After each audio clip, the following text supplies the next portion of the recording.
আপনারা জানেন যে আমরা সপ্তাহান্তে আপনাদের জন্য একটা বিশেষ অনুষ্ঠান বা কোনো সাক্ষাৎকারের আয়োজন করি। আপনারা ইউএসপি নিউজ দেখছেন, আর যথারীতি আমি প্রসেনজিৎ আপনাদের সঙ্গে রয়েছি। আজকে আমাদের মধ্যে উপস্থিত আছেন বিশিষ্ট বাচিক শিল্পী এবং নাট্যকর্মী এবং ম্যাজিশিয়ান শ্রী আশিস মুখার্জি। আশিসবাবু, আপনাকে ইউএসপি নিউজে স্বাগত। নমস্কার। নমস্কার।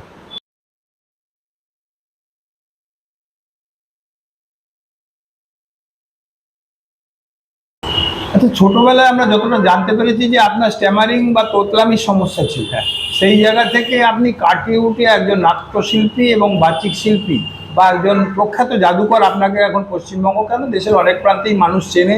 তো আপনি এই জায়গাটাকে কি করে অর্জন করলেন, মানে এই সমস্যা কাটালেন কিভাবে? এইটা অবশ্যই আমাকে খুবই কষ্ট দিত ছোটবেলায়তে, তোতলামোর জন্য।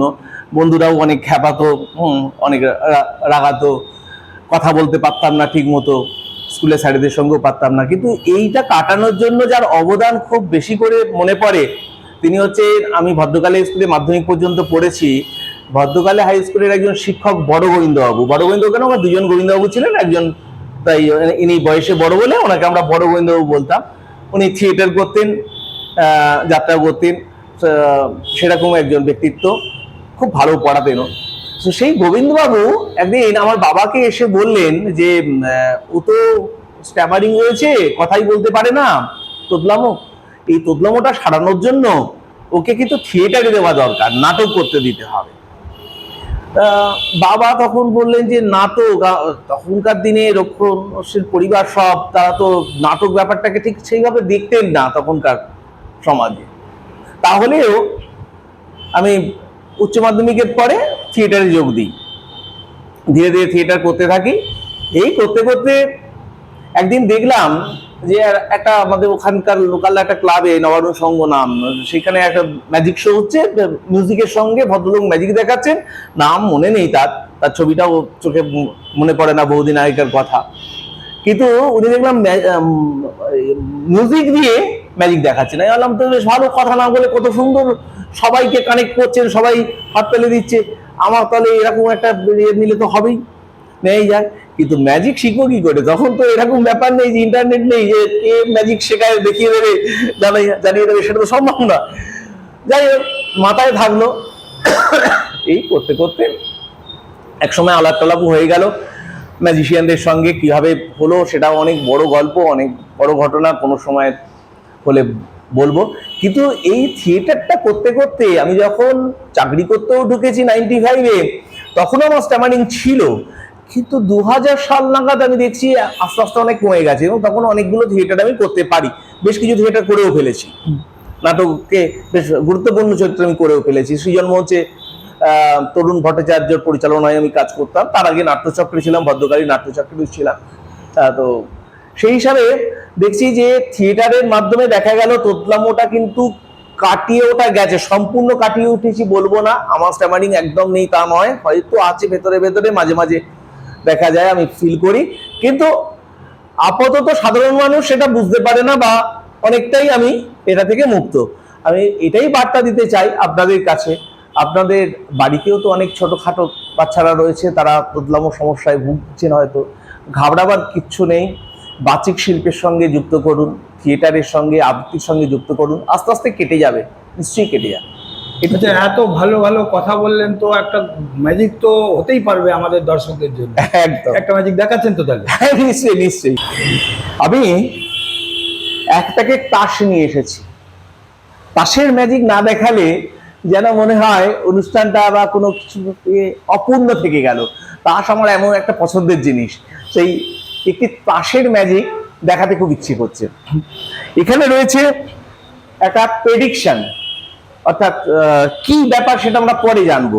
আপনাদের চোখের সামনে রয়েছে, ওখানে আমি আর টাচ করছি না। এখন এইখানে যে তাসের প্যাকেটটা রয়েছে, এই তাসের প্যাকেটে কি করলাম, যেগুলো এই জোকার কার্ড, এইগুলোই বাদ দিয়ে দিলাম। বাদ দিয়ে দেওয়ার পরে আমার কাছে যে কার্ডের প্যাকেটটা রইল, এই কার্ডের প্যাকেটটা আমি কি করছি, একটু সাফল করে নেওয়া।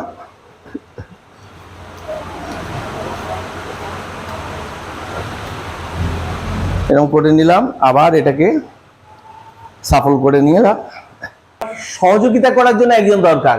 আমি এখানে প্রসেনজিৎ বাবুকে ডেকে নিই একটু সহযোগিতা করার জন্য, প্লিজ চলে আসুন। হ্যাঁ, আপনি তাস চেনেন তো তাস? হ্যাঁ। তাস তো ডেফিনেটলি ছিলেন। একটা রুমাল লাগবে, রুমাল। আচ্ছা ঠিক আছে, আমার কাছে রুমালটা নিয়েও করা যেতে পারে। এই যে রুমালটা, এখানে তাসের প্যাকেট রয়েছে সাফল করা, এই তাসের প্যাকেটটা আমি এখানটাতে এভাবে ধরলাম, এখানটাতে। হ্যাঁ, আপনি কি করবেন, এখানে কাট করে দিন, যে কোনো একটা জায়গা থেকে এভাবে কাট করে দিন ওপর থেকে ভেতরে।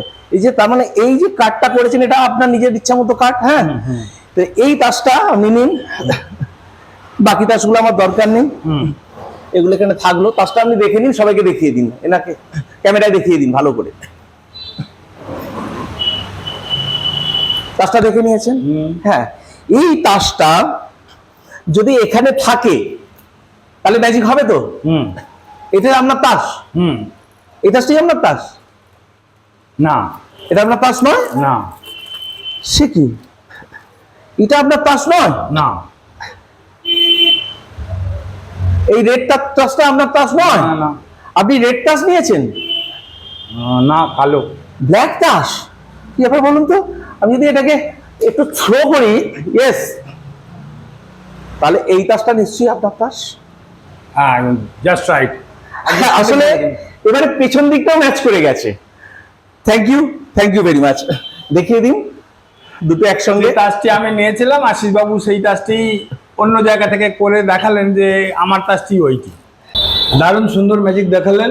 আচ্ছা, এবার আপনাকে যে প্রশ্নটা করতে চাই, যে ম্যাজিক, নাটক বা আবৃত্তি, এইসব সাংস্কৃতিক চর্চাগুলি আজকের দিনে ইভেন্ট বা রিয়ালিটি শো বা জাঁকজমকপূর্ণ অনুষ্ঠানের ভিড়ে অনেকটাই ম্রিয়মাণ। তো আপনি একজন নাট্যকর্মীও বটে, ম্যাজিশিয়ানও বটে, তো কি বলবেন, কি বার্তা দিতে চাইবেন আমাদের মাধ্যমে? এখন জাঁকজমকপূর্ণ অনুষ্ঠানের কিন্তু অনেক ব্যাখ্যা হয়।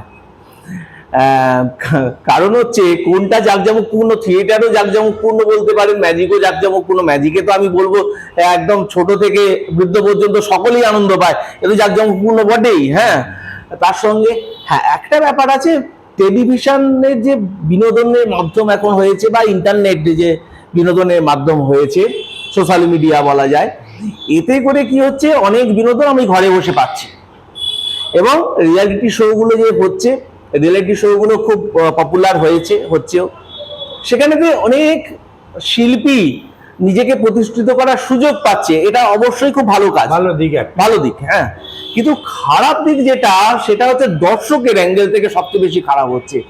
দর্শক বাড়িতে বসে, যেমন ইনডোর গেম পেয়ে গেলে আর আউটডোর গেমে বাচ্চারা যেতে যায় না, সেরকম ব্যাপার আর কি। মোবাইলে আসক্তি, গেমের মোবাইলে আসক্তি। বাড়িতে বসে অনেক বিনোদন পেয়ে যাওয়ার ফলে মানুষ আর বাইরে গিয়ে দেখছে না, ইনফ্যাক্ট হলে গিয়ে সিনেমাও দেখতে চাই। একদম তাই, একদম তাই। এই যে রিয়ালিটি শো গুলো কি হচ্ছে, এগুলো না কমার্শিয়ালাইজ করার জন্য অনেক ক্ষেত্রে আমরা ক্যামেরা ট্রিক বলি, যেটাকে ক্যামেরা ট্রিক হচ্ছে এর বাস্তব ব্যাপারটাকে সরিয়ে দিয়ে একে আর্টিফিশিয়াল বেশ কিছু এর মধ্যে প্রয়োগ করে বাণিজ্যিকীকরণ করা হয় জিনিসটাকে, যে একটা টোটাল প্রোডাক্টকে বাণিজ্যিকীকরণ করা হয়। তাতে করে কি হয়, মানুষের চোখটা পরিবর্তন হয়ে যায়, যে অরিজিনালিটিকে নেবার যে ক্ষমতা, সেই ক্ষমতাটা আস্তে আস্তে কমতে থাকে। যেমন আমরা যারা গান শুনি, খুব বেশি গান শুনতে শুনতেই তো আইডিয়া হয়, তার রাগ রাগিনী বা বিভিন্ন সুরগুলো সম্পর্কে আইডিয়া হয়, স্বর থেকে আমরা সুরে চলে আসি। এখানেও ঠিক সেরকম, যে ভালো জিনিস দেখতে দেখতে তো হবে। তবে আমি বলবো ভালো করুক, যেমন আরো নতুন নতুন প্রজন্ম এখানে এগিয়ে আসুক, ম্যাজিকের ক্ষেত্রে এগিয়ে আসুক, থিয়েটারের ক্ষেত্রে এগিয়ে আসুক, তাতে করে ভালো ভালো প্রোডাক্ট হোক, ভালো ভালো প্রযোজনা হোক। মানুষ নিশ্চয়ই দেখবেন, হলে গিয়েই দেখবেন, পয়সা খরচা করে দেখবেন। এখনো মানুষ কিন্তু নতুন ধরনের যে সিনেমা হলগুলো হয়েছে, সেই সিনেমা হলে গিয়ে অনেক বেশি টাকা দিয়েও সিনেমা দেখে আসছে, করছেন তো, করবেন, মানুষ করবে। সুতরাং এই সরকারের ম্যাজিক যেমন যেখানেই হোক না কেন হাউসফুল, হ্যাঁ হবে। সুতরাং সবাই আসুক, সবাই। এই পরিসরে আমাদের তো শ্রুতি নাটক বা নাটক দেখার অবসর নেই, তো আরেকটা ম্যাজিক তো আমরা দেখতেই পারি নাকি? হ্যাঁ, অবশ্যই দেখা যাক। আমি এই দুজনের গল্প একটু বলবো। একজন মিস্টার রেড, একজন মিসেস রেড। এই মিস্টার রেড, মিসেস রেড, এরা দুজনে ইচ্ছা করলো সিনেমা দেখতে যাবে। তো সিনেমায় যাবে, তো দুজনে মিলে সিনেমায় চলে গেল। কি হবে না, এইভাবে হাত ধরাধরি করে সিনেমায় গেল। এবারে দুজনে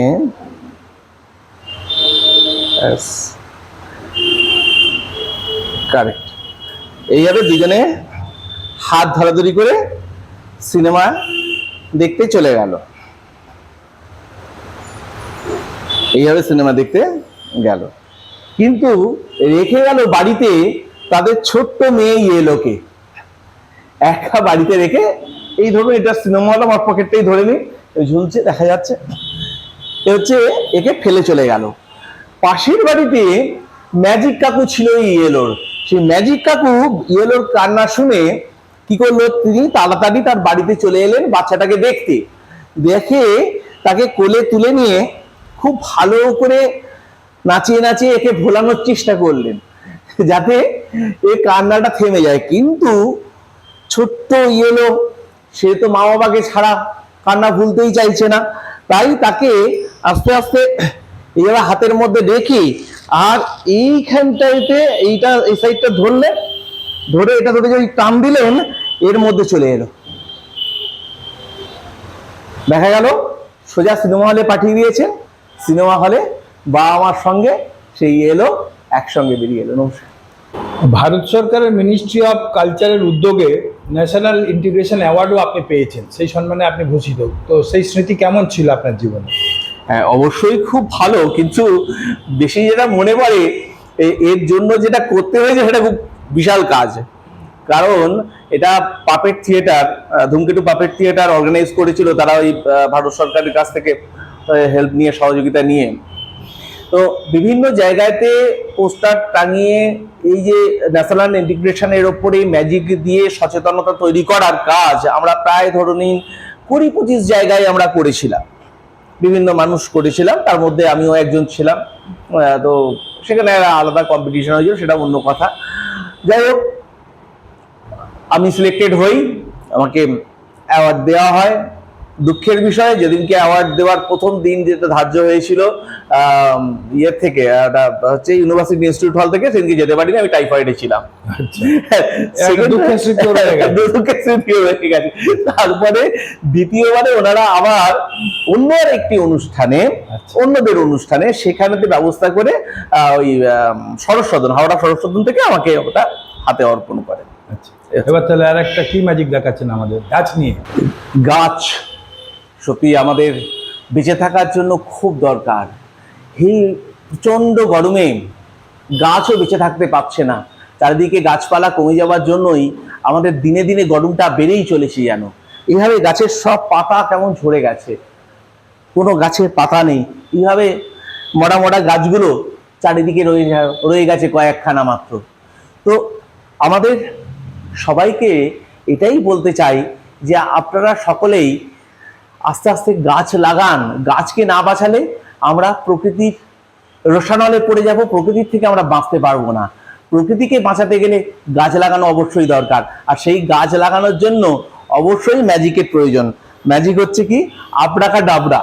এই আবড়াকা ডাবড়া করার পর, ম্যাজিকের মন্ত্র দেওয়ার পরেই এই গাছগুলো, যে গাছগুলো মরে গেছিল, সেগুলো এইভাবেই সতেজ হয়ে ওঠে। নমস্কার। ইউএসপি নিউজের তরফ থেকে আপনাকে অনেক অনেক ধন্যবাদ জানাই আমি। একদম। ইউএসপি নিউজ আমি নিজেও কিন্তু রেগুলার ফলো করি। ইউএসপি নিউজের যে খবরগুলো থাকে বা যে ঘটনাগুলো থাকে, সেগুলো সত্যি একদম বাস্তবটাকে তুলে ধরার যে ক্ষমতা সবার থাকে না, এভাবে করেছে। এই দর্শক যারা রয়েছেন তারা প্রত্যেকেই থাকবেন ইউএসপি নিউজের সঙ্গে, এটাই আমি বার্তা দেব এবং সবাইকে অনুরোধ করব আরও মানুষকে ইউএসপি নিউজের সঙ্গে যুক্ত করুন। হ্যাঁ, যাতে করে এই চ্যানেলটা আরো ভালোভাবে কাজ করতে পারে, আরো বেশি স্পিয়ারে কাজ করতে পারে, আরো সফল হয়ে উঠতে পারে। এই বলবো, বলে ইউএসপি নিউজকে ধন্যবাদ জানিয়ে নমস্কার।